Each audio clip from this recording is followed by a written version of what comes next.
Bonjour tout le monde, ici Cortex. Et oui, nous y voilà. C'est la dernière vidéo sur l'histoire de Greg. Dans le dernier épisode, on avait parlé des lettres rouillées trouvées lors du rangement de la maison, mais aussi du repas chaotique de celui-ci dans le restaurant de la ville, de la découverte de la chaise qui permettait de surveiller sa maison, de ce qui était inscrit sur le cahier. Vous savez, ils ont pris mes yeux. La cave à vin et surtout la nouvelle apparition de la femme sans yeux. Entre la publication et la suivante, une dizaine de jours se sont écoulés. Nous voilà donc le 11 décembre 2018. Il semblerait que Greg ait réussi à trouver un sens aux lettres rouillées qu'il a découvert. Il a en effet trouvé un alcôve, c'est-à-dire un petit enfoncement à l'étage, où il y avait une petite bibliothèque remplie de vieux livres et notamment portant sur le vin. Greg le feuillette et tombe sur des photos Polaroid. La première n'a pas grand intérêt, tandis que la seconde semble avoir été prise dans la maison avec les lettres formant le mot Deepwater Chapel, que l'on peut traduire par chapelle en eau profonde. Greg n'a aucune idée de ce que ça pourrait être et les autres livres ne lui ont été d'aucune aide vu qu'ils ne comportaient aucune photo. Le 13 décembre, Greg poste un message. Il est totalement paniqué. Elle était ici. Cette femme était chez moi. Il est 7 heures du matin.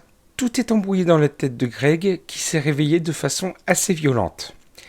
Il nous explique que la veille, il se promenait dans les bois quand une averse est arrivée soudainement. Du coup, il est rentré assez vite chez lui, mais il était trempé.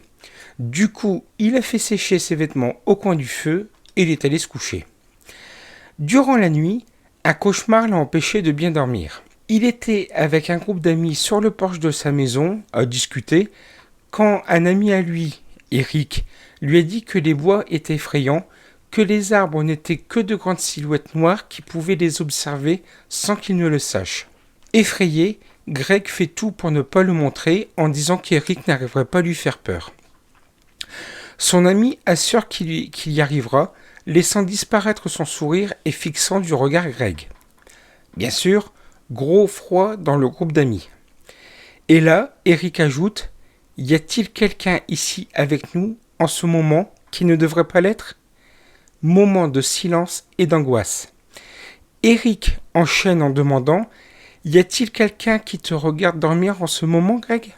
C'est la phrase qui a réveillé Greg en sursaut. Il était tellement terrifié qu'il n'a pas osé bouger, ni même ouvrir la lumière, étant persuadé que quelqu'un était bel et bien présent. Et là, Greg entend un bruit en bas. Mais comme la maison fait souvent du bruit, il ne savait pas si c'était normal ou pas.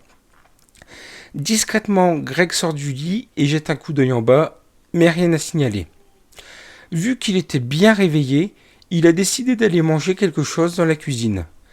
Arrivé dans celle-ci, il se tétanise. La porte de la cuisine menant à l'extérieur était grande ouverte. Le sol est trempé et les vêtements mouillés laissés près de la cheminée ont disparu. Grosse panique, Greg, dans l'urgence, ne pense qu'à aller dormir dans un motel et appeler un serrurier au plus vite. D'ailleurs, une des personnes qui suit la vie mouvementée de Greg lui dit « Si elle a pu naviguer dans la maison et qu'elle n'a pas Dieu, cela signifie qu'elle est familière avec celle-ci et sa disposition. Elle a déjà été là-bas et le sait assez bien pour se promener sans se cogner et faire beaucoup de bruit. » Le 24 décembre, Greg revient sur Twitter pour nous donner de ses nouvelles. Suite aux différents événements qu'il a vécus 10 jours auparavant, il a décidé de sauter dans sa voiture et d'aller dormir dans un motel. Il a appelé un serrurier afin de faire les changements nécessaires. Le seul qui pouvait venir ne le pouvait que quelques jours plus tard. En attendant, Greg reste au motel. Là au moins, il est en sécurité. Et quand il a reçu enfin le coup de fil lui annonçant que le serrurier venait, Greg n'a pas hésité et s'est dépêché de retourner vers la maison. Et là, pas de bol, quelque chose lui a coupé la route, le faisant aller dans le fossé. Greg est persuadé que ce n'était pas un cerf, vu que ce qui est passé devant lui était aussi rouge que du sang. Greg décide de continuer à pied et qu'il appellerait la dépanneuse une fois chez lui, histoire de ne pas rater le serrurier. Donc, notre ami se met en route, mais il est assez mal à l'aise. La forêt est calme. Beaucoup trop calme. Soudain, il voit un artefact, et pas n'importe lequel. Sur celui-ci, il y avait un gant, qui avait disparu avec les autres vêtements qu'il avait laissés sécher. Puis, en avançant, il en trouve encore 3 autres. Au lieu de récupérer ses affaires, Greg continue sa route en courant. Problème, il a l'impression d'être perdu, surtout que son GPS n'arrive pas à déterminer sa position. Heureusement, il entend le bruit du lac, donc il va suivre ce bruit. C'est là qu'il a vu quelque chose de blanc et lumineux. Il s'en approche et voit ça. Des œufs énormes dans ce qui ressemble à un nid. À 2 doigts de vomir, il se remet en marche, voyant enfin sa maison. C'est la première fois qu'il est heureux de la voir. Le serrurier est arrivé peu de temps après, et une fois parti, Greg a appelé la dépanneuse. Greg nous avoue qu'il est dans un état second, comme s'il était bourré ou sous l'effet d'une drogue. Le 29 décembre, Greg nous explique que, depuis la cuisine, il a entendu un genre de grattement sur le mur extérieur. Ni une ni deux, il se précipite dehors. La seule chose qu'il a vue, c'est quelqu'un partir en courant. Il pense que c'est la fameuse femme. Il va pour entrer à l'intérieur, puis voit cet artefact. Là, Greg est en colère. Il en a marre que quasiment tous les jours, on le harcèle de la sorte. Il se considère comme étant chez lui. Et surtout, c'est quoi cette putain de nouvelle lune ? Un abonné lui envoie un calendrier lunaire indiquant que la prochaine nouvelle lune sera le 5 janvier. Greg n'a plus qu'à patienter afin de voir ce qui va se passer. Arrivé le 5 janvier, Greg nous explique qu'une tempête aura lieu le lendemain, tout comme la nouvelle lune. Il préfère ne pas sortir, histoire d'éviter un peu les ennuis. Et, en effet, le 6 janvier, grosse tempête avec orage et tout ce qui va avec. Greg est complètement perdu, voire paniqué. Il se décide. Le 7, il prend ses affaires et il rentre chez lui. Pour se rassurer, il se dit que les serrures sont neuves, qu'il a tout fermé à clé, que personne ne pourra rentrer chez lui. Perdu, mon petit Gregounet. Perdu. Et oui, la fameuse femme est là, dans la cave de Greg, lui tournant le dos. Pétrifié, Greg reste là, retenant son souffle. Et elle se retourne lentement et lui parle enfin. Elle rassure Greg. Elle n'est pas hostile envers lui. Au contraire, elle fait tout pour le protéger. Greg, logiquement, lui demande « Mais me protéger de quoi ?» Long silence de la femme qui va tout lui expliquer. En fait, il y a longtemps, un extraterrestre est venu s'installer dans la ville et, plus précisément, dans le lac. Les habitants les ont protégés du monde extérieur et, en guise de remerciement, ils ont obtenu une vie incroyablement longue et de nombreux enfants. Au début, il n'y avait qu'un seul alien qui passait la plupart de son temps à dormir au fond du lac. Puis, il y en a eu de plus en plus. Il ne sortait du lac que pour pondre des œufs. Les habitants étaient chargés de prendre soin jusqu'à l'éclosion de ceux-ci. Mais, bien entendu, ces créatures doivent se nourrir. Greg fait vite le rapprochement entre les nombreux enfants de la ville et cette révélation, qui sera vite confirmée par la femme. Lors de l'éclosion des œufs, les habitants doivent apporter un de leurs enfants pour qu'ils servent de casse-croûte aux bestioles.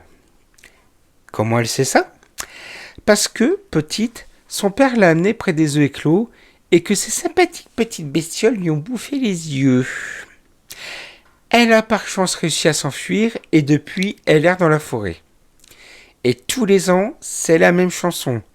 Ils sortent de l'eau en automne, pondent leurs œufs et retournent hiberner. Et dès que les jours se réduisent à l'approche de l'hiver, les œufs éclosent. Quel moment, elle dit à Greg, « Ce soir c'est la nouvelle lune. Ce soir c'est la cérémonie. » Greg tente de se révolter et veut que cela cesse. La femme veut le ramener à la raison, expliquant qu'on ne peut rien faire contre ce phénomène annuel. Greg sort de chez lui en courant, il ne sait pas où il va, mais il y va. Dans l'obscurité, il voit au loin des lumières. Est-ce que ce sont les villageois qui amènent leurs enfants pour nourrir les extraterrestres? Notre héros sent quelque chose courir près de lui. Du coup, il sort son téléphone et essaye de prendre en photo ce qui le frôle. Voilà ce qu'il a pu photographier. Suite à ça, Greg se remet à courir un peu n'importe où avant de se retrouver au niveau du nid qu'il avait vu précédemment. Et là, il est dépité. Les œufs avaient déjà éclos. Il est arrivé trop tard pour empêcher le rituel et le sacrifice d'enfants innocents. Déprimé, il retourne dans la maison. Elle est vide, la femme est partie. Du coup, Greg est formel. Le lendemain, il fait ses valises et quitte définitivement ce lieu maudit. Et enfin, arrivent les derniers tweets de Greg le 16 janvier. Il a enfin quitté la maison, mais a décidé de ne pas la mettre en vente. En effet, la femme lui a expliqué que l'éclosion des œufs a lieu chaque automne. Il espère donc pouvoir l'empêcher la prochaine fois. Il profite d'être à nouveau chez ses parents pour respirer un bon coup et reprendre les cours. Il ne sait pas quand il tweetera à nouveau, préférant faire une pause pendant un moment et revenir à une vie plus ou moins normale. En guise de conclusion, il promet d'y retourner et de faire tout son possible pour empêcher que ces événements ne se reproduisent. Et depuis ce 16 janvier 2019, plus aucune nouvelle de Greg. Et voilà, c'est la fin de cette histoire. J'espère qu'elle vous aura plu autant qu'à moi.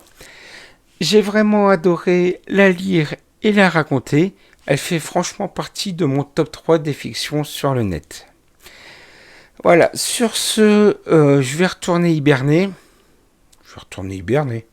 Non. Je vais retourner surfer sur le net afin de chercher de nouveaux mystères.